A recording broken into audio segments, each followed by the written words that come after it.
when the bracket came out last Sunday that I said, man, that's the most appetizing first-round game, is Miami heading to College Station. This game will be noon Eastern on ABC. Right now, Miami, about a 3.5 point underdog. We've seen under money come into the market, so I feel good from giving out the under last week on the podcast at 51.5, now down to 48 or 48.5.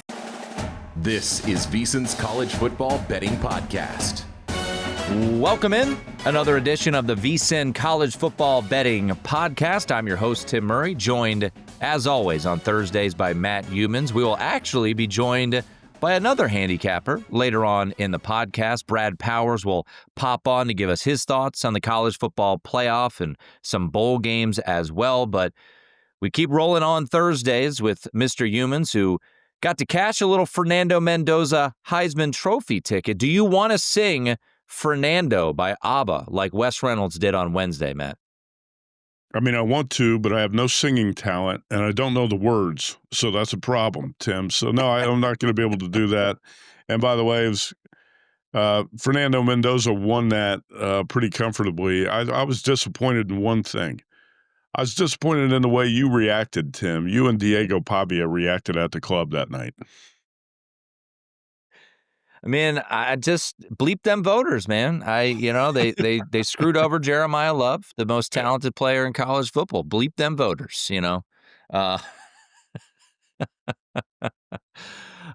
Diego Pavia will get one final game in college football later on in the holiday season. We can get to that after Christmas, but we got 4 playoff games. They are finally here, Matt. No more nonsense about who should be in, who should be out. No more nonsense of G5 teams not deserving. We're going to play some football games, and we're going to handicap some football games. So let's start with the game on Friday night. Both you and I have small bets on Alabama here, and the market is moving a bit against Alabama. No key numbers, but Oklahoma has flipped to the favorite, 1.5, depending on where you look. We've seen a little bit of over money come into the market on Thursday, as well as this total has crept up to 41.5, Matt.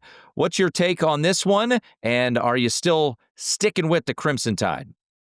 The total's a little bit too low for me to play it. I would lean under, but I don't want to play under that number. I'm sticking with the Crimson Tide, but I'll say this. I like the play. I don't love it. And to me, it feels a lot like where it's fine, sort of a coin flip. And I think it could come down to, which quarterback makes a big mistake. Again, I prefer to side with the team that lost the first meeting when that team was a home favorite, and that's the Crimson Tide. We saw a similar situation play out in the NFL last weekend when the Bills, who lost the first game against the Patriots as home favorites, went back to Foxborough and got revenge. And I'm thinking there's a decent chance the Tide get revenge in this game. Look, they played their best games in the middle of the season, that 4-week stretch when they beat Georgia between the hedges, Vanderbilt, Missouri, and Tennessee. Since then, I think Crimson Tide have been a pretty mediocre team, and they have not been able to run the ball very effectively. In that 23-21 win that Oklahoma had in Tuscaloosa, Ty Simpson actually passed for 326 yards, and Alabama put up 406 total yards, because we keep hearing about the Oklahoma lockdown defense, and that defense is legit, but the Tide was able to move the ball in that first matchup and outgained Oklahoma by almost 200 yards. Look, I bet Georgia against Alabama in the SEC title game. I'm going to flip here and roll with the Tide. I think the revenge angle means a little bit more to me, and I think you'll see Alabama play much better than it did against Georgia in the conference championship game. But like I said, Tim, and I think you have similar feelings, I like this play. I don't love it. Yeah, it's funny because I think back to the SEC championship. You and I had that common play on Georgia, and I was doing the tailgate show on VSiN. The market was coming in on Alabama. You heard some opinions that I respect on Alabama, and I was like, I don't understand this. And then Georgia goes out and pulverizes them. The health is a big concern here for Alabama. Ryan Grubb met with the media, offensive coordinator for Bama, earlier this week, and he said Jam Miller's just fine. Josh Cuevas is going to play. Ty Simpson's going to be just fine.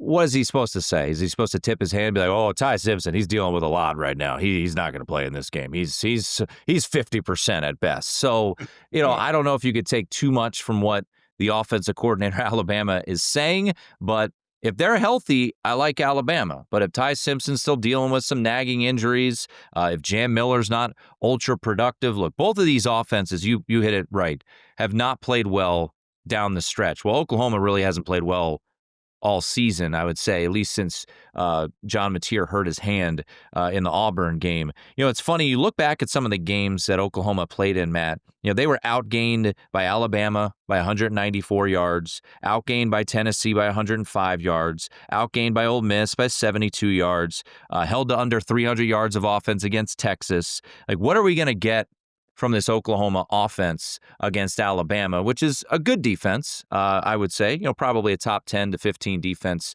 when you look at some of the numbers. So I think for the health standpoint, that's my concern. Josh Cuevas had 6 catches for 80 yards in the loss against Oklahoma back on November 15th in Tuscaloosa. And we also talk about, too, the line, right? How much has this moved? And I understand why people are taking the over, because this total was 46.5 when they played in the middle of November, and it was in the high 30s for a good stretch of the week. Now you're starting to see some, over money come in. The spread was also 6.5. Now, I think the atmosphere is going to be top-notch down there in Norman, Oklahoma. Certainly, maybe that is something to look on Oklahoma on that side. Last thing I'll say about this game, Matt, and I share the same sentiments. I bet Alabama. I haven't gone off of it yet, but I haven't doubled down. I like Alabama, don't love it. It will be an official play on the podcast. Is Kalen DeBoer's success in the postseason something we should look at, whether it was, at previous stops when he was, in the, Division II ranks, or, when he had that run with Washington?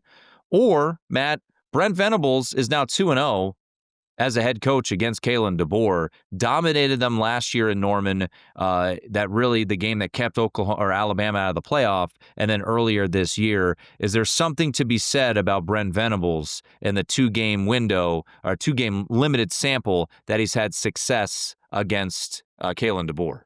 I mean, that's a good question. Actually, I think DeBoer might have a bit of an edge he can exploit in terms of being, more experienced as a head coach in playoff type games. But obviously, Venables has a pretty good handle on how to defend Kalen DeBoer's offenses and Ryan Grubb's offenses. So I don't know if there's anything there that really tilts me one way or another as a handicapper.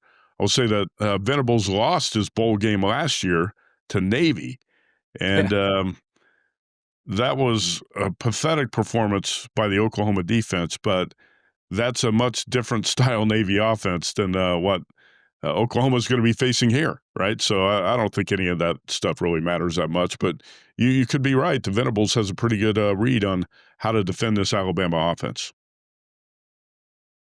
Bill Conley is someone I reference a lot with his numbers, SP+. He put out on Twitter, Matt, that the Oklahoma win over Alabama was the 5th least likely win of the entire college football season. Really? He gave Alabama a 95% post-game win expectancy in that game. And, of course, Oklahoma wins that game, and that's the reason that we have this rematch. That win is the reason we are here right now. Oklahoma doesn't get in the playoff if they lose that game. So I think the atmosphere is going to be incredible. I do have a small bet on Alabama. We gave it out last week, and as of now, not going to get off of it. The game that, to me, Matt, when the bracket came out last Sunday, that I said, man, that's the most appetizing first round game, is Miami heading to College Station. This game will be noon Eastern on ABC, and right now Miami about a 3.5 point underdog. We've seen under money come into the market, so I feel good from giving out the under last week on the podcast at 51.5, now down to 48 or 48.5.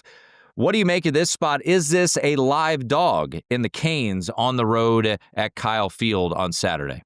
Tim, I believe the first thing you said when that matchup came out was not, well, wow, this is a great matchup. It was bleeping idiots on the committee. I can't believe they left Notre Dame out of the playoff. Anyway, when these first 4 teams we're talking about here, Alabama, Oklahoma, Miami, Texas A&M, you could question the credentials of all 4 teams being in the playoff and say, hey, maybe Notre Dame, Vanderbilt, BYU, Texas are more deserving. I don't know. I don't want to get into those debates anymore, but I'll tell you what, this would be a great 16-team playoff if we could have had it seeded 1 through 16 with no byes. Would have been ideal.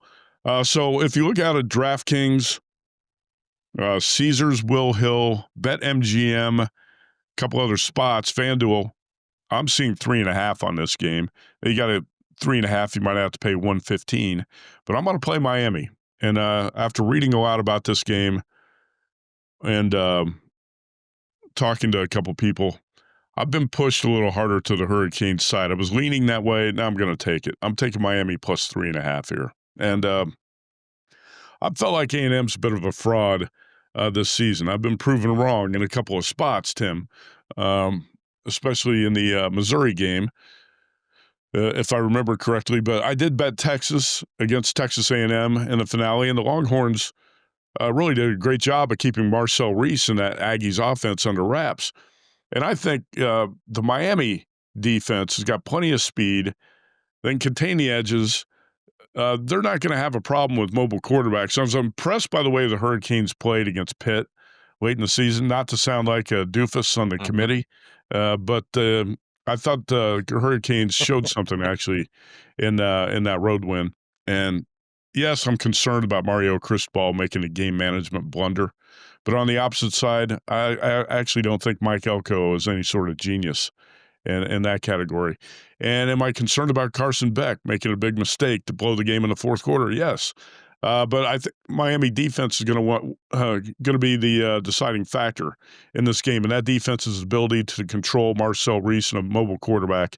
And Tim, when you look at A&M's resume, I know you know this off the top of your head, but I'll repeat it one more time because it's, I think, going to be surprising to a lot of people who haven't paid that close of attention. A&M in the SEC was able to avoid Georgia, Alabama, and Mississippi.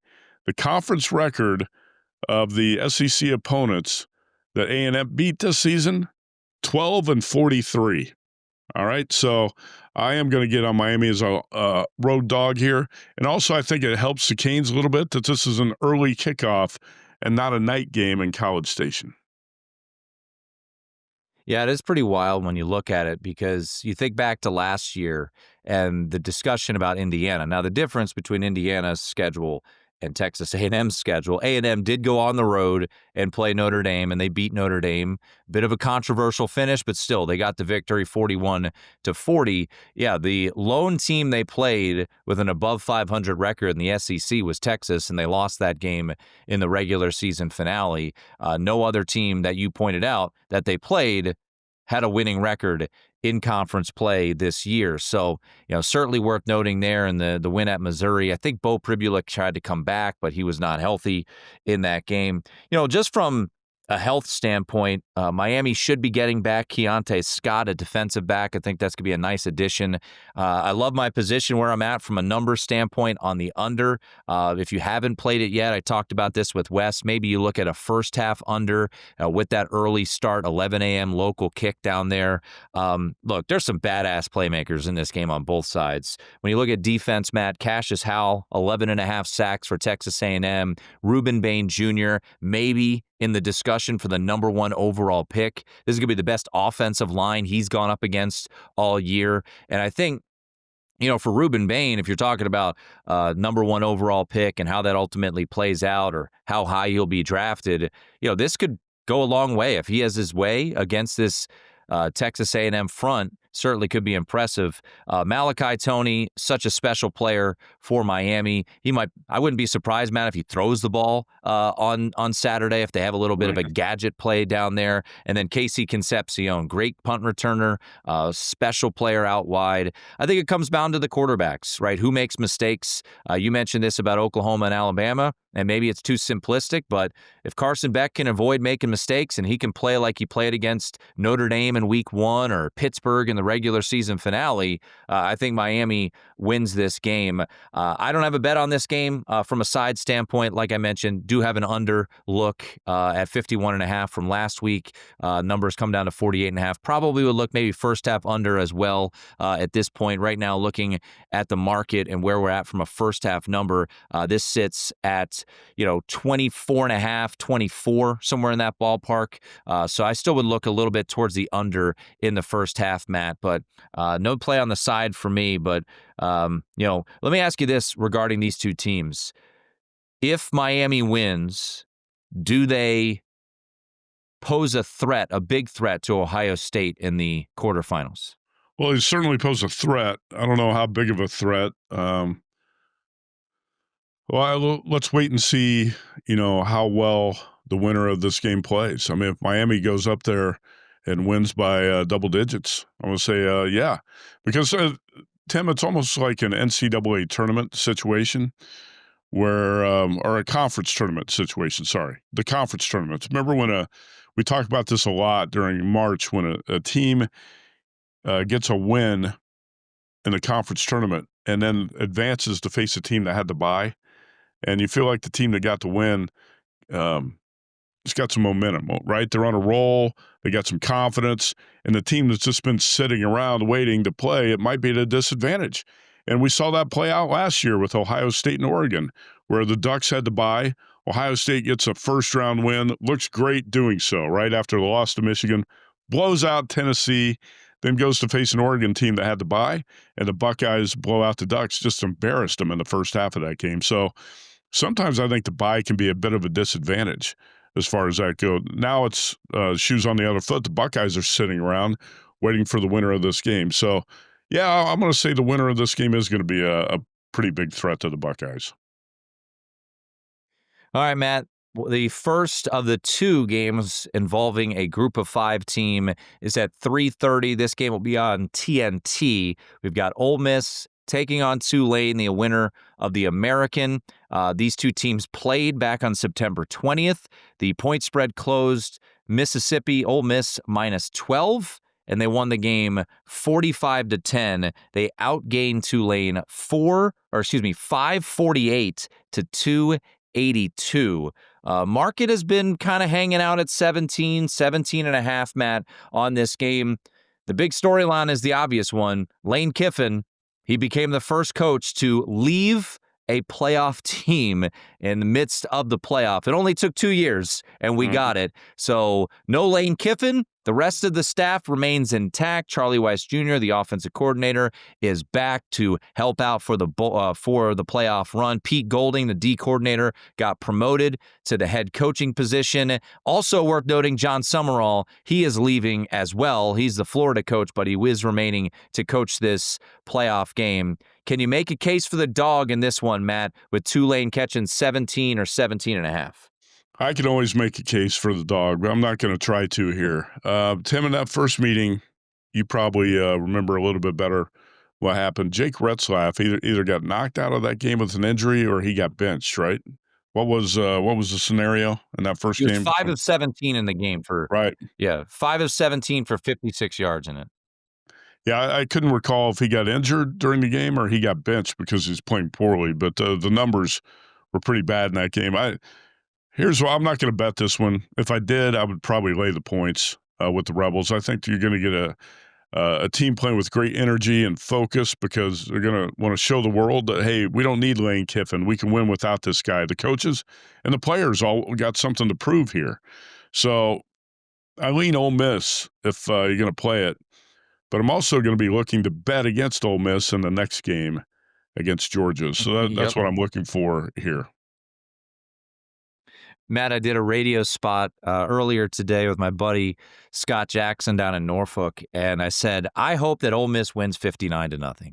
And here's why. Because I want a suppressed number for the Sugar Bowl against Georgia. And I think Georgia, despite teams last year off a bye, and remember, Georgia was off a bye and they lost to Notre Dame down there in New Orleans. I think Georgia's going to be licking their chops, and you got to ask the question, how is Pete Golding going to do making the adjustments after coaching a game in that new role. So I think that's all fair to ask. I thought Wes made a really good angle on the first half yesterday on the podcast. He laid 9.5 in the first half with Ole Miss. I think I'm going to tail him on that play because I think you're going to see an Ole Miss team, Matt, and you pointed it out, that is going to be inspired, going to say, like Diego Pavia, instead of bleep them voters, bleep Lane Kiffin, right? We don't need him. And I think you're going to get a really strong effort. Tulane, by the way, if you just look at the stats, they are the worst defense in the field of 12 here. So you look at an Ole Miss team, Matt, in that first game, these were their possessions in the first half. 8 plays, 75 yards, touchdown. 15 plays, 70 yards, field goal. 7 plays, 34 yards, field goal. 6 plays, 72 yards, touchdown. 8 plays, 62 yards, field goal. They had 5 drives, and they scored 5 on all 5 of them. So I think Ole Miss, with Charlie Weiss Jr. back, I think they should have some success offensively. Not going to be an official play, but I think ultimately I'll lay a little 9.5 in the first half with Ole Miss and hope that they win big, to your point, Matt, and maybe we can fade them against Georgia. Last one, Matt, the primetime game on Saturday night. Our colleague Stormy Bonantoni, she'll be on the sidelines for this one up in Autzen Stadium, Oregon. A 21-point favorite. You can lay a juiced 20.5 if you do like the favorite. Taking on the winners of the Sun Belt, the James Madison Dukes. This game will be on TNT. Yeah, I think actually what you and Wes have talked about with that first half bet, you could do this with Ole Miss. I think you could do it with Oregon too. Maybe instead of laying the 20.5 or 21 out there with the Ducks, I might split a unit here and bet some on the first half and some on the game just to guard a little bit against the back door, even though I don't think Dan Lanning is going to let the Dukes in the back door if they get a big lead. But I think Oregon's going to make a statement in this playoff, and it's probably going to start in this first game. Again, this is my pick to win the college football playoff. Similar to last year when Ohio State missed the Big Ten championship game and then came out like a bat out of hell in the playoffs, and the Buckeyes just stormed through 4 opponents. Actually had to struggle with Notre Dame a little bit in the championship game. But Buckeyes obviously benefited from not playing in the Big Ten championship game and embarrassed the Ducks and rolled through the playoffs. Well, I think the Ducks want some redemption from what happened last year. I like this Dan Lanning's coaching staff quite a bit, and I think Dante Moore is good enough to get it done. As far as this game, like I said, I might bet a little on the first half, a little on the game. I have not done that yet, but I did play Oregon 8-1 to win the college football playoff. Yeah, we talked about this game last week, and the number in the market at the time was 21.5. I've said all along, I laid 21. I was a bit surprised to see the money come back in on JMU here to scoop up that hook. But I think the point that you make about the back door, and this is an Oregon team that's been dealing with injuries on the offensive line. The wide receiver position has been well documented with the injuries to freshmen DeCorian Moore and Gary Bryant. Evan Stewart has not played all year, could potentially make his return for this game, probably more likely in the quarterfinal against Texas Tech. Mm-hmm. I am just not necessarily of the belief, Matt, that this is a spot where Oregon is overlooking anybody. They lost and got humiliated in the playoff a year ago. They were down 34-0 in the Rose Bowl. Yep. So I think Dan Lanning, and you pointed this out, Dan Lanning's a bully, right? We talk about Cignetti being a bully. Dan Lanning's a bully. When you look at some of the spots, whether it be the Colorado game a couple years ago or the Fiesta Bowl against Liberty when they went down 6-0 and won 42-6, or earlier this year against Oklahoma State when Mike Gundy was talking smack and they won 69-3. I think this is an Oregon team that's going to be out for blood in this one. And, it's no knock on James Madison. I think they're more than a capable G5 program, and Bob Chesney is moving on to UCLA, and I think he'll do well there. Obviously, we saw Kirk Cignetti and what he's been able to do at Indiana after leaving James Madison. This is a really good program. They've got a top-notch running back in Wayne Knight. But, Matt, my question is, is James Madison, Matt, going to be able to do what they want to do, which is hold the ball? They are third in the country in time of possession. And I kind of equate this to when, Navy or Army plays a big time program. And if they go 3 and out on their opening drive, it's going to be a long night. And I do wonder if James Madison's going to be able to have success on the ground, because that's, to me, the recipe to a victory. I don't think their wide receivers can really do much against this Oregon secondary. Our guy Brett Cianci over at Pick Six Plus rates this secondary based off of adjusted per play metrics as the top secondary in the country. So I think Oregon wins this game. When you lay a big number, do you have to guard on the back door? Sure, but I laid 21, and I still believe that 21 is achievable here for Oregon. So that is a best bet for me. Oregon laying the 21, but maybe I'll take a little bit of first half as well, Matt, just in case this is a situation where Oregon, with Texas Tech waiting on deck, does take their foot off the gas a little bit. Could happen. Nothing to add there. I think we talked enough about that game. All right, Matt, before we get out of here, we're going to have Brad Powers join us in a little bit. Market's moving like crazy. I did want to talk a bit about the Hawaii Bowl. You will be out there. I was joking with a buddy of mine when I told him that I bet Hawaii had open. He said, yeah, that's the biggest no-brainer of the entire bowl season. And I said, yeah, I give Hawaii about a 2-touchdown edge when they're at home, home field advantage of 2 touchdowns. But this should be a fun one. You're going to be there watching the Hawaii Bowl. I'm curious your thoughts right now. Total 54.5, and we'll call it Cal minus 1.5 right now against Hawaii. Tim, I know you're going to ask me this later today. You'll say, did you notice Circa dropped the total to 53 in this game? And you wonder why. I have no idea why. If you had some sharp money come in under, I don't know who's betting the under, but I'm not concerned about that. Just like I was not concerned about the sharp money showing up on Alabama the night before the Tide got whipped by Georgia in this SEC championship game. First bet for me was Hawaii plus 3. You got the better number at 3.5. I think among the non-playoff bowls, this is about as good as it gets on Christmas Eve in Honolulu. I think the over is a little bit better bet for me. And like I said, if you can play over 53 now, go ahead. I was going to bet this over 55. The total dropped to 54, so I went ahead and played over 54 on this game, and I got a pretty good bet on it. Both coaches were once prolific passers in the run-and-shoot offense. You talk about Nick Rolovich and Timmy Chang. And you think these guys are going to be conservative in this bowl game? Hell no. I don't see any reason they're going to be conservative. And you have the two quarterbacks who have Hawaiian ties, and they want to put on a show too. Jaron Kiabe, Saga Patelli, and Micah Alejado. All these guys, the two coaches, the two quarterbacks, they want to put on an offensive show on Christmas Eve. Saga Patelli passed for 330 yards and 4 touchdowns when the Golden Bears beat SMU 38-35 in that regular season finale in Berkeley. Warriors went 6-1 at home this season, averaged 30.5 points in those games. This is a huge game for Timmy Chang and Hawaii. They love to be in this game. They want to make a statement. I actually feel like the total is a little bit better bet than the side, though.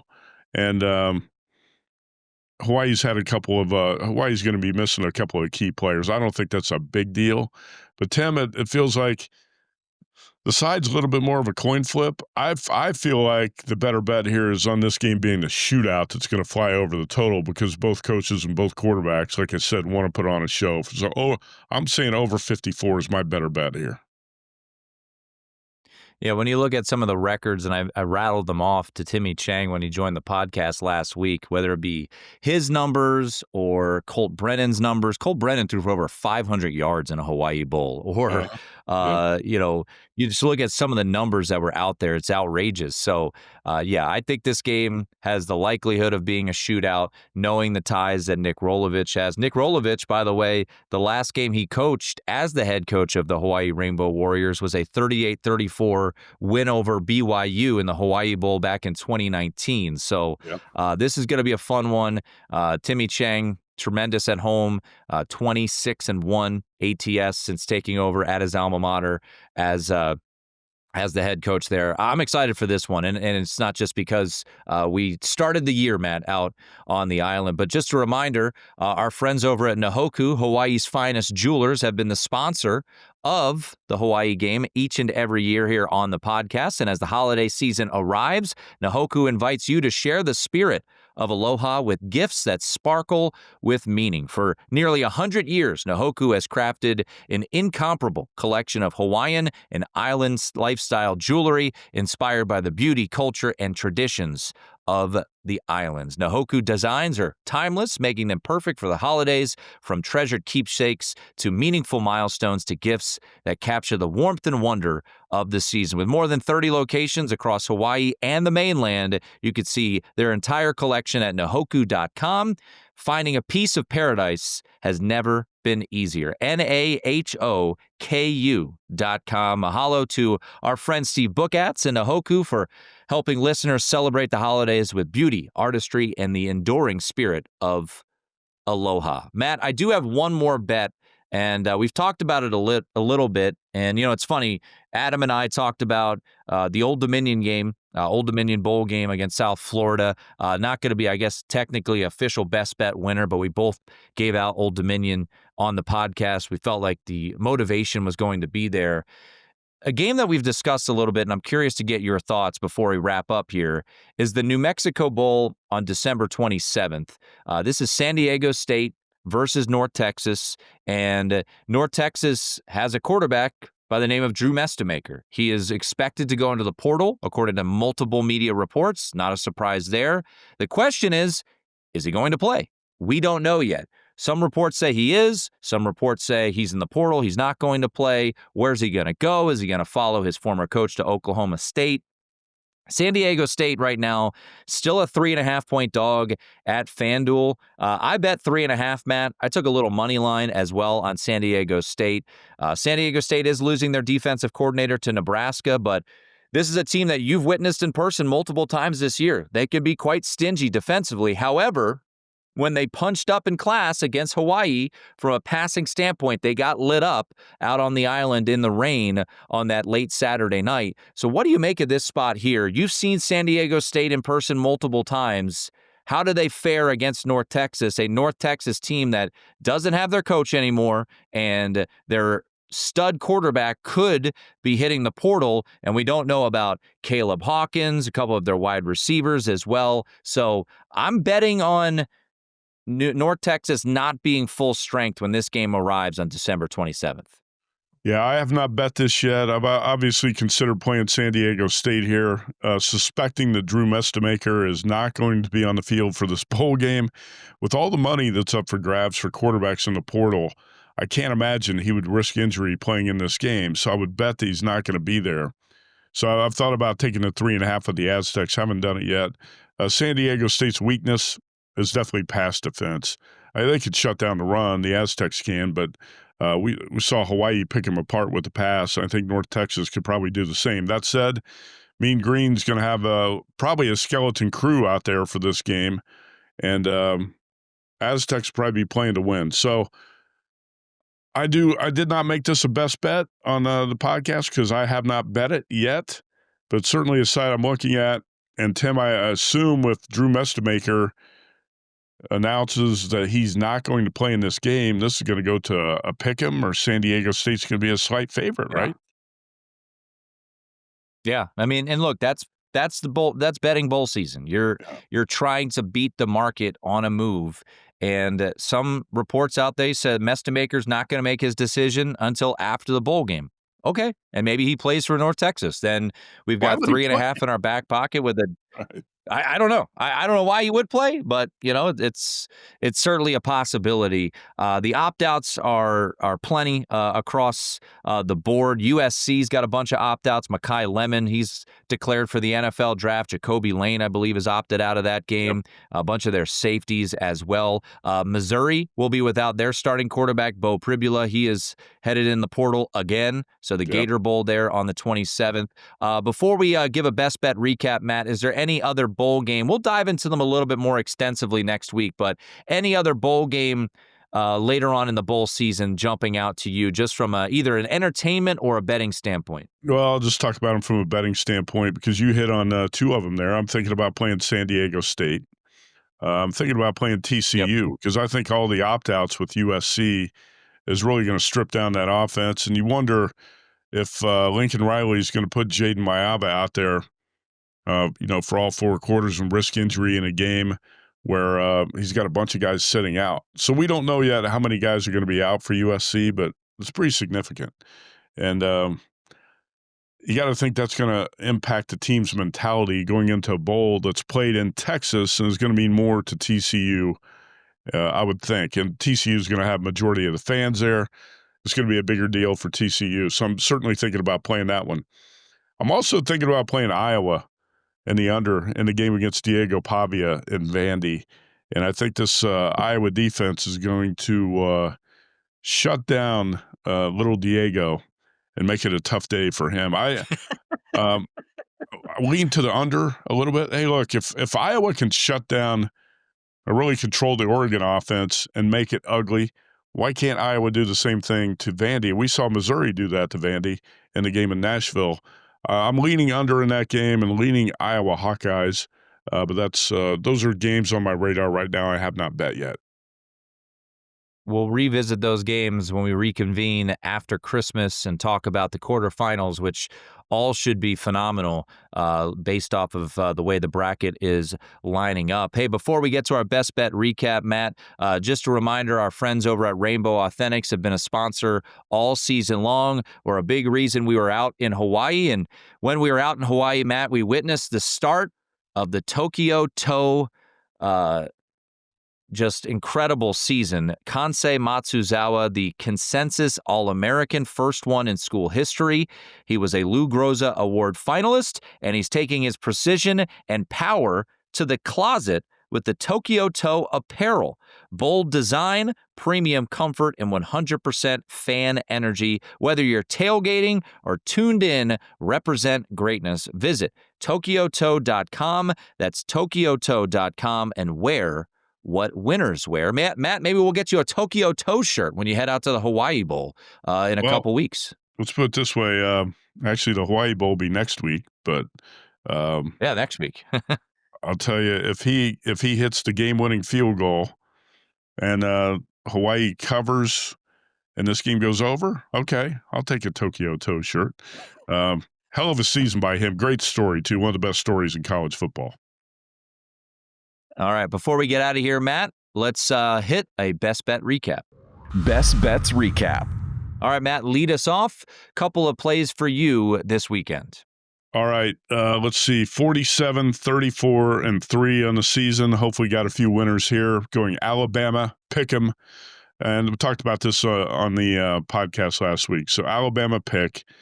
I've added Miami plus 3.5 against Texas A&M.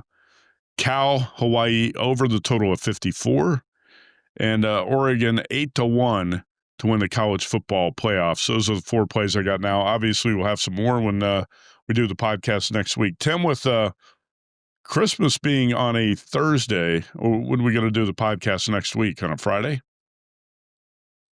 I think we're going to do it after that big Saturday weekend. So we'll kind of take off next week. We'll do Adam on Tuesday, and we'll get back together prior to the quarterfinals. Quick recap of my best bets. A bunch of the lines have moved from the best bets we gave out in the college football playoff betting guide. So on this podcast, we gave out last week under 51.5. Got closing line value there. Hopefully it comes home in Miami, Texas A&M. Oklahoma, Bama. We're going Bama pick in that game. We are going to lay 21 with Oregon, and I'm going to add San Diego State plus 3.5 against North Texas in the New Mexico Bowl. 46, 44, and 4 on the year. Matt, always appreciate it. Merry Christmas. Safe travels out to Hawaii, and we will reconvene before the quarterfinals. Tim, Meli Kaliki Maka to you and the listeners. We'll take a quick break. Brad Powers, college football handicapper, will give us his thoughts on the 4 first-round games next. All right, we're back. It is the VSiN College Football Betting Podcast. We are joined by college football handicapper Brad Powers, who I would imagine, like many of us, will be sitting back watching bowl games. And if you want to listen to some bowl games, well, Coca-Cola Bowl Season Radio has you covered with live play-by-play of 20 bowl games, all airing on SiriusXM, the Varsity app, TuneIn, and radio stations across the country. Their upcoming schedule includes Thursday night's Xbox Bowl, 9 p.m. Eastern, Missouri State and Arkansas State. That'll be on SiriusXM Channel 84. A doubleheader on Friday starting at 11 a.m., the Myrtle Beach Bowl, followed by the Gasparilla Bowl. Both those games heard on XM 201, Kennesaw State, Western Michigan, Memphis, NC State. The famous Idaho Potato Bowl, yours truly will be on the sidelines for that one on the Smurf turf. That game will be heard on SiriusXM 201, Washington State, Utah State, and then the Frisco Bowl, that'll be on 9 p.m. on Tuesday the 23rd, UNLV and Ohio. So tons of top markets, LA, Seattle, Vegas, Orlando, DC, San Francisco, to name a few. And as mentioned, every single game on SiriusXM. Follow them on Twitter at Bowl Season Radio, and follow this gentleman on Twitter at BradPower7. I imagine many of you already are doing so. Brad, before we jump into the playoff games, I am curious. I've asked this question to a number of people. I think I actually asked this to you on VSiN Primetime last week. For you, as someone who bets college football and has been doing it as long as you have, how have you attacked this year's bowl season from a betting standpoint? Yeah, I mean, I've still been active. I mean, you put up a line. I like to think that I know more than most. So, I'm not afraid to bet. I got some awesome CLV on a few, but I've also guessed wrong on a few too, and have had some negative CLV. Generally speaking, from a fan perspective, I'm not saying I'm totally checked out, but I have to be perfectly frank. This is the least enthusiastic I've been about a bowl lineup from a fan perspective. It's just nothing's really moving the needle for me. From a value perspective, certainly I think there's been some good value here and there, but if they said that we're doing away from the bowls and the G5 is going to have their own playoff, I would be more for that now. Yeah, I know that's been brought up. That's been people have thought about that as well. But who knows how this all plays out moving forward. But we do have playoff games, and not going to be many opt-outs. Well, outside of a head coach, like Lane Kiffin. But other than that, everyone else is going to play. Let's go in chronological order, and we'll start with the Friday night game. Oklahoma taking on Alabama. We've seen a little bit on Thursday morning, a little over money come into the market here on this game as we're looking at 41.5 for a total, and the spread is flipped. Alabama was the favorite. They are now back to a slight underdog. What do your numbers have on this game, and have you bet Oklahoma and Alabama? Yeah, my numbers reflect not a lot of value. In fact, if this was just a game that was played on a normal Saturday, I wouldn't have a bet on it. But obviously, we're talking where we're down to the stretch run here. We're only a few games left. At least I don't have to question motivation, who's going to opt out, who's going to play, who isn't in one of these games. What I prefer now, since they have flipped to a dog, is I prefer the Alabama side. I go back to the first matchup. I bet Oklahoma. I loved Oklahoma. Oklahoma was my favorite bet of that particular week.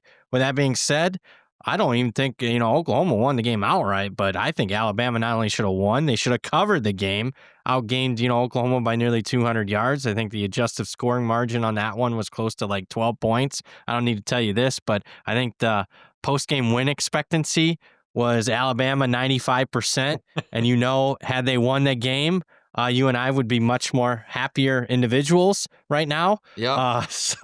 I'm very familiar with that Alabama-Oklahoma game. I think getting Jam Miller back at running back has to help that Alabama rush attack, which was so feeble against Georgia. They're getting a lot of guys back, although I will say Oklahoma's going to be healthier as well. I don't like either team to make a run. I'm not a big fan of either team. I don't think either one is like a top 6 or 7 team. But I'll lean Alabama plus the points. Haven't done anything with the total. It's obviously, you look at both teams' profile for the last 4 weeks, and how could you bet an over? How could you bet an over at any point right now? Looking at these bowl games, how they turned out so far, but it's just when you're dealing with a total so low, it doesn't take much, like a pick six a la the first game, to go over a total. So I don't expect to be involved there. Yeah, the first game was 23-21. It did go under, but that was a total of 46.5. And now, as you pointed out, we're looking at 40.5 at DraftKings, 41 market wide there. So I'll mention to you the same stat I mentioned to Matt just a moment ago. You mentioned the 95% postgame win expectancy per Bill Conley. He tweeted out that was the fifth least likely win of the entire college football season based off his numbers. So just another thing to make you Notre Dame fans happy about how that game played out on November 15th. Speaking of Notre Dame, Brad, the two teams that beat the Irish, Miami and Texas A&M, they go toe-to-toe on Saturday afternoon in College Station. You and I were talking on VSiN Primetime last week, and I said I did bet the under. Well, I didn't think the market would move this much. It's down to 48.5, 48, but we haven't really seen much movement on the spread. It did open at some places, I think 5.5 in favor of A&M. Now you're looking at 3.5. Maybe threes are going to start showing up. Circa's at a 3. We'll start with the side here first. What do you make of Miami and A&M from a side standpoint?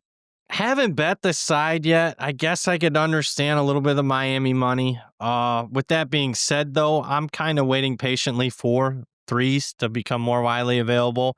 My preference would be laying the 3 with A&M. What are my thought process there? Number one, it's a coaching mismatch. I think Mike Elko is a much better head coach than Mario Cristobal. I also, here we are, playoffs. I'm worried, how is Miami going to handle the atmosphere? They haven't played in front of more than 67,000 people all year. There's going to be 107,000 people at Kyle Field. I know it's an early start time, but I do expect a very amped crowd. I don't hear people are gonna here's Mr. Negative again. I'm not a big fan of either team. I think both are a little bit overrated due to relatively soft strength of schedules. Obviously, both did beat Notre Dame. I would argue, obviously, that's probably both teams' signature wins of the seasons. Texas A&M finally played somebody and got exposed in the regular season finale. I mean, that was the only team with a winning record in SEC play that they faced. Miami, I mean, they did lose to SMU last time they made a decent, road trip to somebody that was capable. And, the Louisville game. I'm going to lean A&M, but again, not a high value pick. And again, the winner of the game is going to get beat in the next round, and probably badly, in my opinion. Yeah, I was going to say, of the 4 teams that we've already discussed, Alabama, Oklahoma, Miami, Texas A&M, winner of Alabama, Oklahoma plays Indiana in the Rose Bowl. Miami and Texas A&M go and face Ohio State. Either any of those 4 teams you think would be, I know it's all number dependent, but any of those 4 teams to you of interest from a dog roll in the next round? Probably not. Just I will say the SEC mind won't be able to handle the Indiana spread. They won't be able to comprehend it because it's going to be a touchdown. Whew. All right, let's get to an SEC team, Tulane and Ole Miss, and what a unique situation we have here with Lane Kiffin leaving Ole Miss after leading this team to the college football playoff. Looked like most of the staff would follow him. Charlie Weiss Jr. and a bunch of the offensive coaches have returned to help out during the playoff run. 17.5 is where we're at. This is a rematch of a game we got in September. The total in that game was 61. The spread in that game was 12. So we've seen a move to the under and an adjustment to the Ole Miss side. What do you make of this game on Saturday afternoon in Oxford? I have bet the favor. One of my first bets I made this bowl season was laying the 16.5 with Ole Miss. Still would lean that way. Obviously shop around. I think 17 still playable. Anytime you're laying a big favorite, you got to ask yourself, what's the motivation for margin? I think they have it. I mean, I expect them to have a little bit of a chip on their shoulder for Lane, leaving them behind, thinking that they might not be a national title contending program. I like that most of the staff's going to be there. Obviously, OCDC, although they will miss Lane calling plays, especially the next round against Georgia. And I go back to that first matchup. not all 35-point wins are created equal. In that one, it was a legit 35-point win. I mean, they outgained Tulane by nearly 300 yards. It's not like I'm not a big fan of either of these G5 teams making the playoffs. I'm not opposed to G5 teams making a playoff, but reality is I don't even have Tulane in the top 50 in my power ratings. I like their head coach, John Summerall, but the reality is he's leaving. So has he spent the last 2-3 weeks solely focused on this game? The answer is no. So I don't see it. I expect a better atmosphere certainly than the first go around. I mean, it should be a juiced up crowd. So I like the favorite. Still playable for me. Yeah, 17's out there. Circa has it. Westgate Superbook has it. So look around there. And we talked about it briefly with Matt. Wes Reynolds played the first half, -9.5. I think I might jump on that as well. You could see Ole Miss. Speaking of Ole Miss, you kind of alluded to it.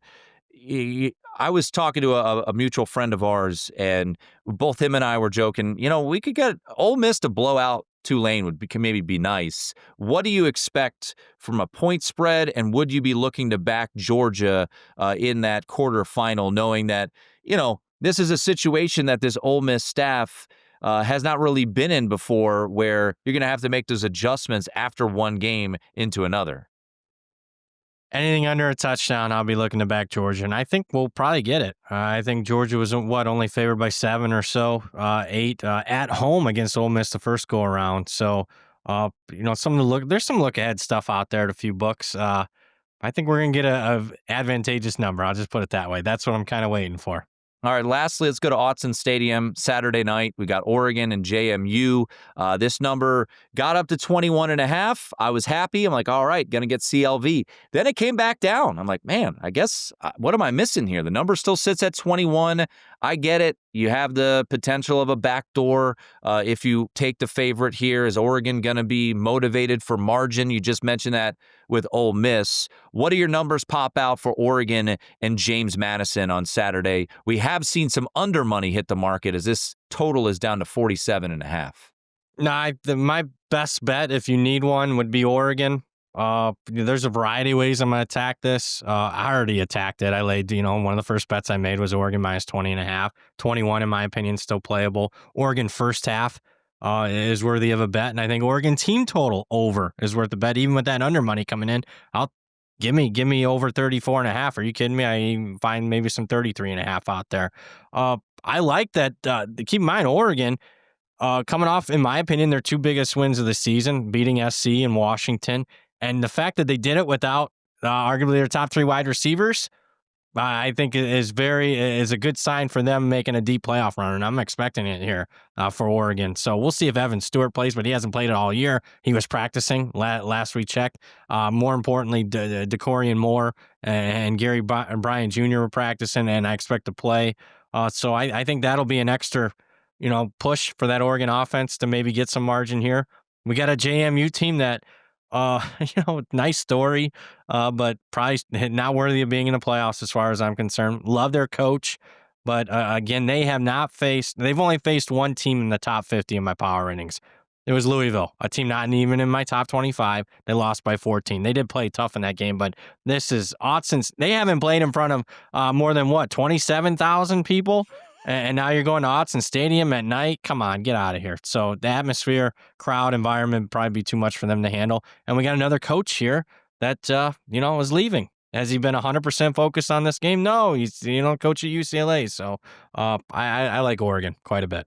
Will James Madison be able to run the ball? I know we've seen some teams have a little bit of success running the football against Oregon. I wouldn't say they're elite on a defensive front from a run stop standpoint. Their secondary's nasty, and maybe Oregon's just going to sell out to stop the run and Wayne Knight. Do you think James Madison can have success on the ground? Obviously, that's just going to have to go to. I like Knight, their running back. Obviously, got a mobile quarterback.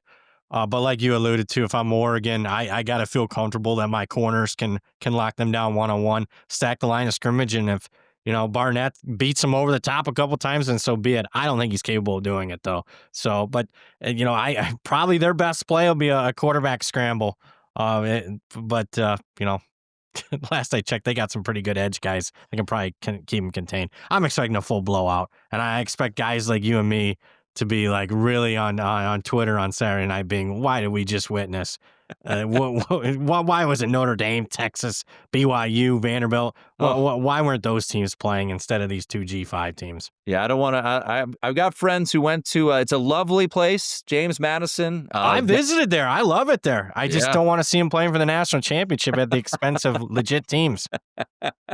Yeah, and I mean, look, you're traveling 2,600 miles too. It's a hell of a travel situation. It's going to be a geeked up environment. So glad to hear that you and I are on the same wavelength there. With Oregon laying the chalk. I don't think you have best bets on them, but I am curious. We do have the semifinals in the FCS. Boy, it has been a wild FCS playoffs, and I've seen some people on Twitter. See, the FCS is having upsets. Okay, all right, relax, people. But I'm pumped to see Brawl in the Wild Part 2. We've got Montana State taking on Montana. Right now, it looks like the Bobcats are about a 5.5-point home favorite. What do we make of the first of the two semifinals on Saturday in the FCS? Yeah, I bet Montana State. They took a little bit of money in the market today as the limits opened up a little bit, a few more books posted.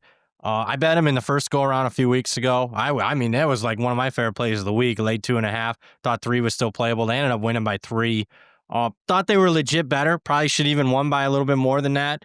The home-away dichotomy is pretty large as it gets at this level as far as these two home atmospheres. So I think Montana State, the last couple of years has been right there with North Dakota State as the second best team at that level. Barely lost the national championship game last year. Tough, back in team, beating a really good team twice in a 3 weeks, month span, but that's what I'm calling for. I like their run game, the consistency. Montana's defense at times leaves a little bit to be desired. Now, Villanova does have the Pope on their side, so I don't know if that weighs into your handicap on this game, but Illinois State, what a story they have been. They went to the Fargo Dome, won as, a 24-point underdog, turned the ball over 5 times. Their travel this postseason has been wild. This game will be played, outside of Philly and at Villanova. Villanova, a slight home dog in this one against the Redbirds of Illinois State. I'm going to pose a question to you. Are you familiar with the 2005 Notre Dame Purdue game? 2000? Yes, I am. 2005. Yeah, 2005. Was that the game? No, I am not off the top of my head. Okay. The ranked-on-ranked matchup, it was at night. It was probably the most famous thing from that game was the Ron Franklin, it's not trying hard, it's 49-21, sweetheart. That quote came from there. Also, there's a meme. Before there was memes, there was a clip of Purdue's defensive coordinator, totally what? Brock Spack. He's been the head coach at Illinois, and this is where I'm going with this. He's still the head coach at Illinois State for the last 15 years. Done a good job. A lifer in that area of the country. I thought that, should have beaten North Dakota State by more, one of the more stunning finals in the history of the sport as far as the FCS playoffs go. With that being said, I'm about a 0.5 point away from having a pretty big bet fading Illinois State. I don't mind what, as good as Illinois State's been. I don't know if they deserve from a statistical profile. I know they played a tougher schedule, but laying 3 on the road against the Villanova team, that's just been just as impressive as Illinois State. I'm going to lean with the home dog here. All right. Anything from a bowl standpoint, it's so tricky. You're getting opt-outs every second, so it's just hard for these numbers to kind of stay true, when you get opt-outs. We talked Cal, Hawaii. That game has moved a little bit. Not too many opt-outs there. When you look further down the board, Brad, is there anything that you're betting right now or anticipating maybe an opt-out here in the future that you're hoping to get some CLV on? I'm going to give you a couple that I'm actually going to fade some of the steam. I don't mind Louisville against Toledo. I think there's a definite substitute teacher at Toledo. Head coach gone, defensive coordinator gone. I think from all intents and purposes, it looks like Miller Moss is going to play. Not that he's great, but the backup to him was terrible. But he's, they put him out in front of the media and a lot of the other guys for Louisville. I know they're going to have a lot of guys out, but I just think they're far and away superior to Toledo, where I'm laying less than a touchdown. Brown locked in against an interim. Come on. Louisville -6.5 for me. And the other one for me, I'm going to fade Miami of Ohio. I think very, under the radar, their transfer portal. Best offensive player, their wide receiver, all MAC. Best defensive player, defensive end, Adam Trick, both in the portal. Some other guys in the portal for them. I think Fresno State takes care of business there.